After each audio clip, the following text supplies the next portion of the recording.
Welcome to the Benning Report. Coming up in this edition, Fort Benning welcomes the new Infantry Commandant and Chief of Infantry. And what you can expect as Fort Benning schools are back in session. Later, keep your pets safe through the summer heat.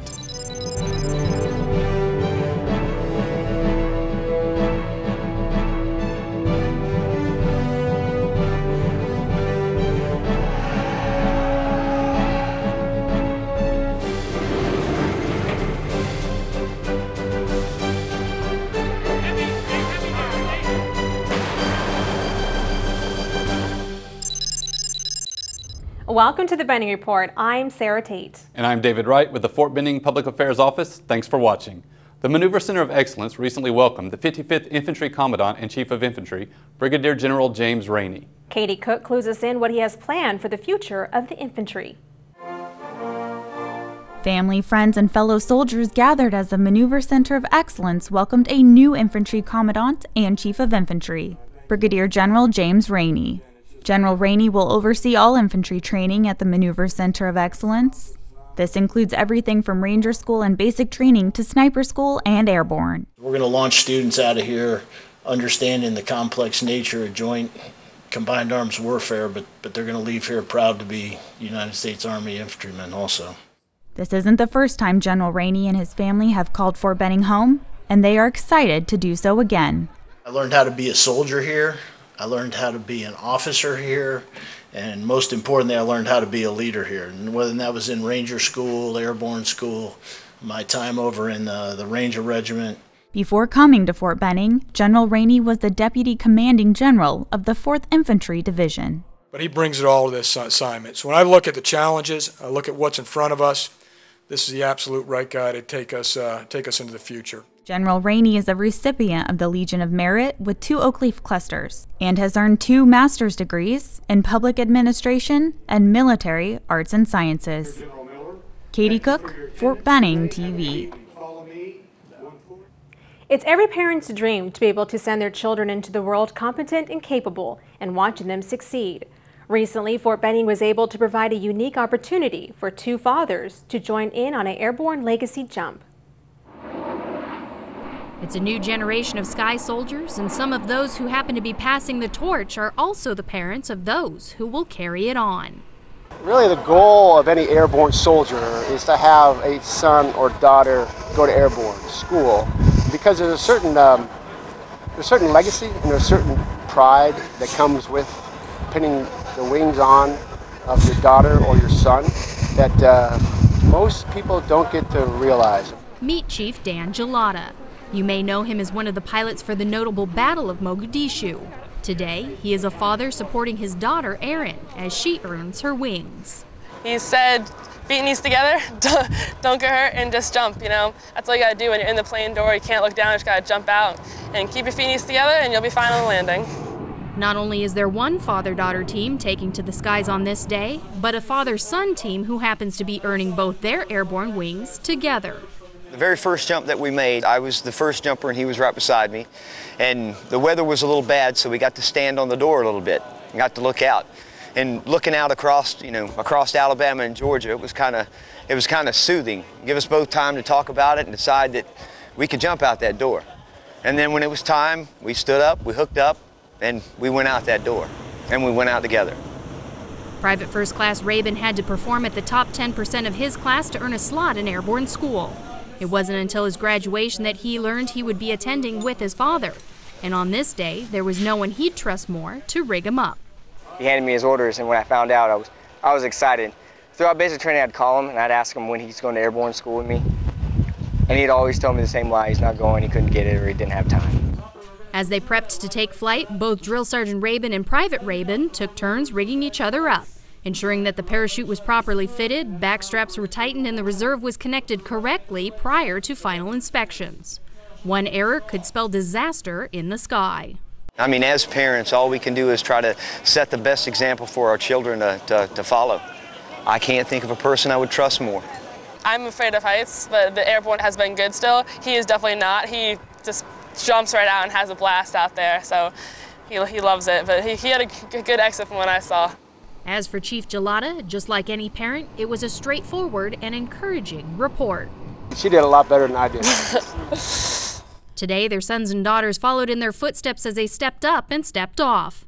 Out the door and onto the drop zone, welcomed into the brotherhood and sisterhood of Airborne. Melissa Bell, Fort Benning TV. Congratulations. I'm very proud of you. Football drills and summer training camps can be physically demanding, but are they tougher than the training soldiers endure every day? A football team from a local high school discovered the answer the Army way. Calvary Christian High School's football team visited Fort Benning as part of the Partners in Education program. Rangers from the 75th Ranger Regiment set the pace for the day by taking the team through the Downing Mile obstacle course.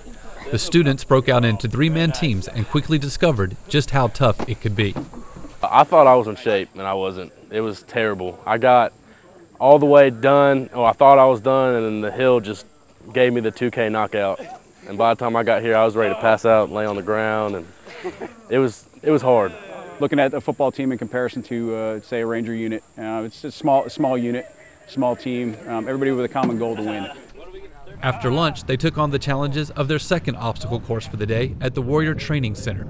The players pulled together to overcome their fears and push past their perceived limits. This is the last day of our summer workouts. It's been a culmination of working hard in the weight room, conditioning and everything, and it's fun being able to see how far these guys have grown in the last 2 months. Getting in better conditioning and be able to see them be able to do these obstacles and finish strong. Football teams going through summer workouts face the same dangers from heat-related injuries as soldiers. So medics from the WTC took the time to share some of the Army's best practices by demonstrating ice sheeting. I've heard of putting it on the neck and under the arms, and I've never seen it with like towels that wet like that before, but we always want to take as many precautions as we can, and that's something I'll definitely talk to our athletic trainer about doing. The Calvary Christian Knights have bonded today by facing and overcoming challenges together, and they leave with a newfound respect for our soldiers. There you go. There you go. I have a big appreciation for what they do because it's hard work, and to think that they do this all the time is crazy.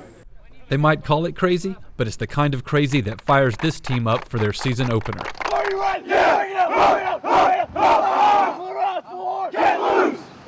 David Wright, Fort Benning TV. Coming up next, 1 shot, 1 kill. We head to sniper school.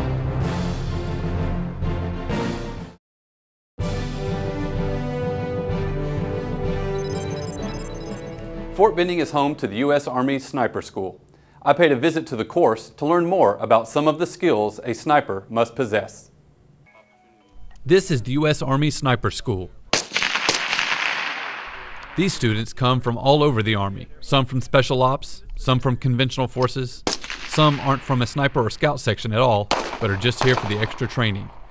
This is week 5 in the 7-week course, and these soldiers are well on their way to graduation. Commanders on the battlefield need to have soldiers with them that can provide long-range precision fires on key select targets and targets of opportunity. They also need soldiers who can report and record battlefield information as a means to defeat the enemy. So the object of the sniper school is to provide commanders on the battlefield with such soldiers. Today, the students pair up as snipers and spotters and take to the firing line with their M110 weapon systems. The exercise calls for moving targets at ranges from 300 to 600 meters.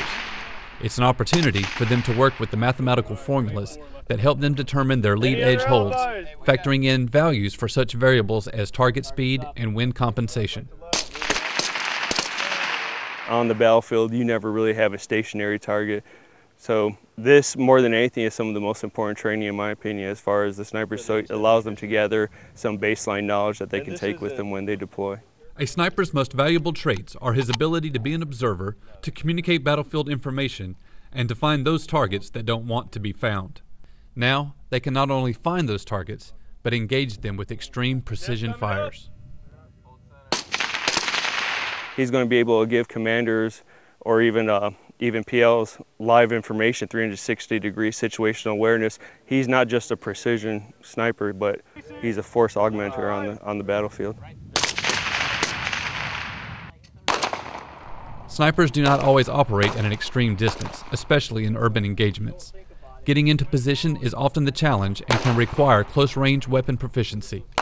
That is where the M9 pistol comes into play. We're working on fundamentals of marksmanship, and the pistol has iron sights on it, it has a trigger on it, it has a grip, and the same principles behind accurate shooting, they apply to all weapon systems. So not only are we teaching them how to use their secondary weapon or their close range weapons, but we're also reiterating the fundamentals of marksmanship. Upon completion of the course, some students will have the opportunity to join sniper sections, but most come from sniper sections already and will return there fully qualified for deployment. David Wright, Fort Benning TV. After the break, junior shooters head to camp. But first, Fort Benning's Picture This.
Every year, the Army Marksmanship Unit hosts a camp for junior shooters, where these young hopefuls could be tomorrow's experts.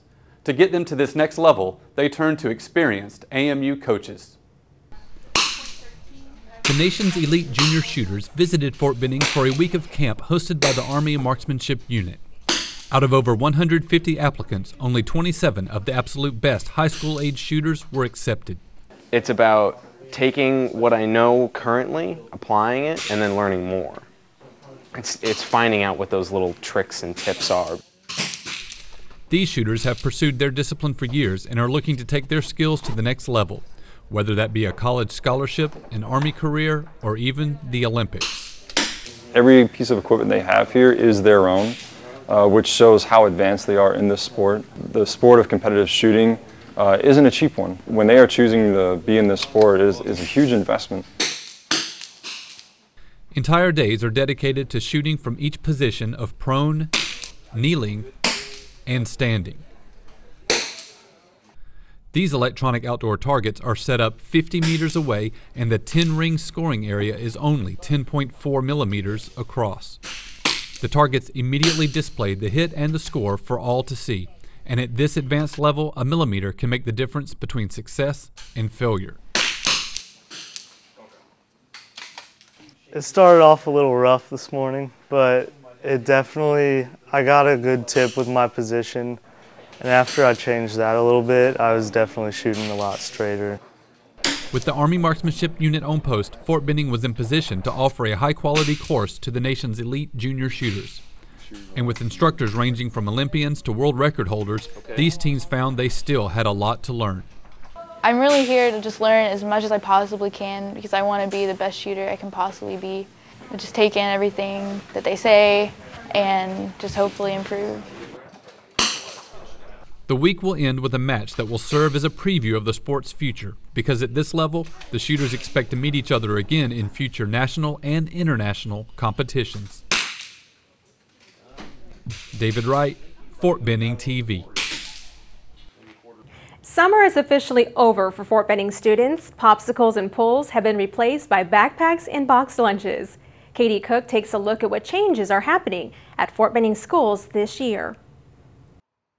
If you've noticed a few more cars, a couple buses, and a lot of kids heading out in the morning, you've guessed it. School is back in session for Fort Benning students. Backpacks are packed, lunches loaded, and students are ready to start a new year. And that means new studies and new friends. My advice for the first few weeks of school is if you have an opportunity to meet someone new that you didn't meet last year, introduce yourself, especially if you've been here for a couple of years. We have a high mobility rate. We have a lot of students PCSing in who've never been here. And the great thing about Fort Benning schools and our students is their resiliency, they're family-oriented, they understand change, and they really come together and help one another. Not only will students be entering a different grade this year, but Faith Middle School students will walk into class at a new time. The bell schedule has changed, which allows students to get more rest and gives parents something to smile about. As Faith students walk into school bright-eyed and bushy-tailed, they'll see something new. The floors have been revamped and shine bright. This summer, we completely did an overhaul of Faith Middle School.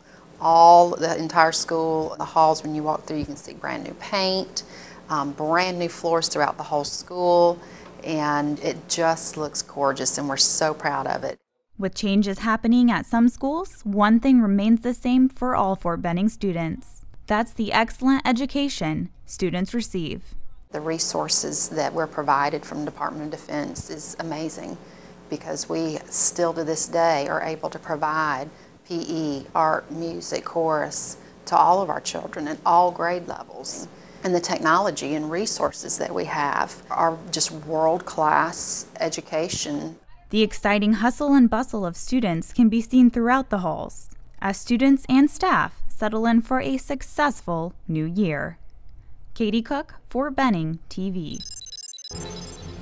Coming up next, keeping your pet safe during the summer heat.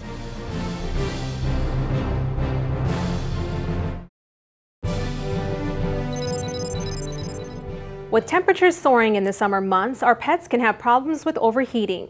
And every year, thousands of animals will fall victim to summer heat exhaustion. Melissa Bell clears up what you need to know to keep your pets safe. Soldiers train in the most austere conditions, and around Fort Benning, we're used to hearing words like heat mitigation.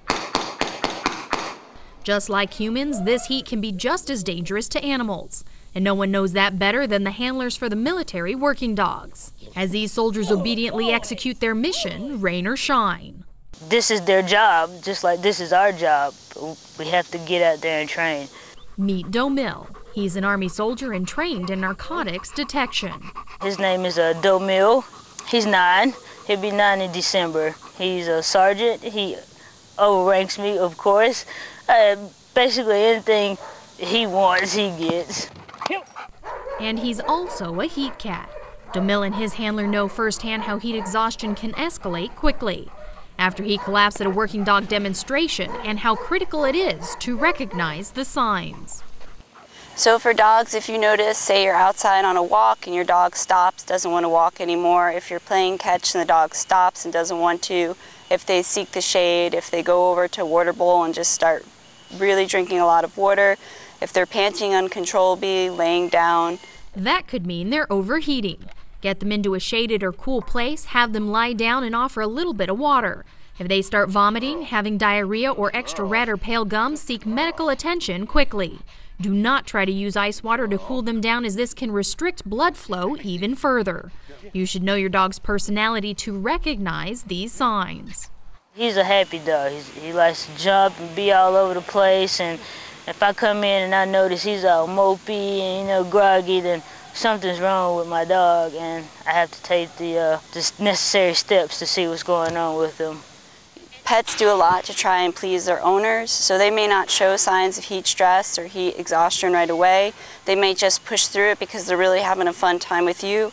So as their responsible owner, it's up to you to take the steps to make sure they're safe and healthy.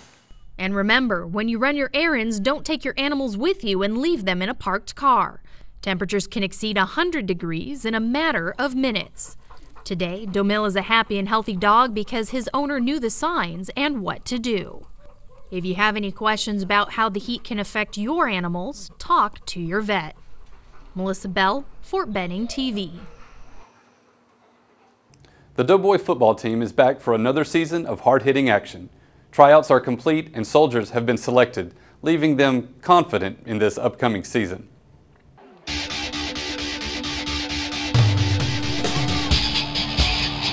Undefeated, all the way. It's not going to end the way you want it to end. All right, Fort Benning Doughboy football fans, football's just around the corner, and that means summer conditioning here at Doughboy Stadium.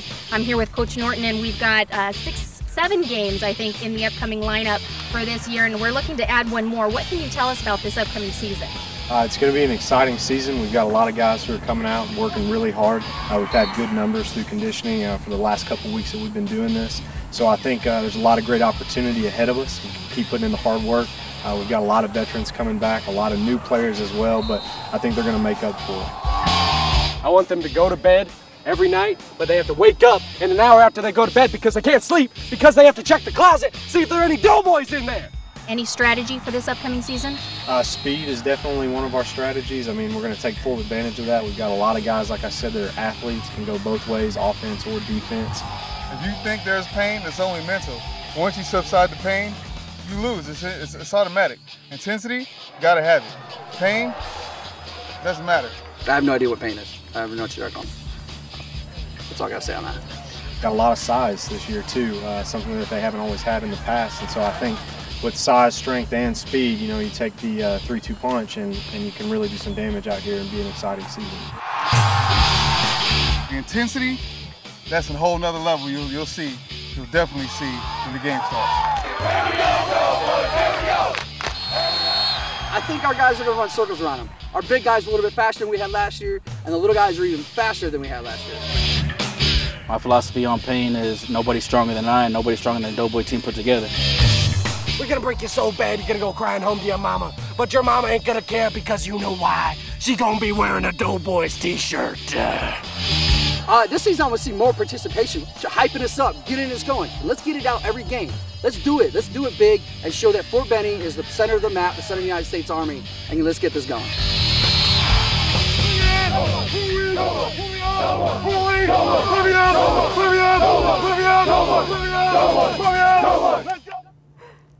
I hope they play as well as they talk, but I was out there for some of their preseason training, and it does look pretty promising. We shall see. I'm really excited about football season and getting out there and watching them play.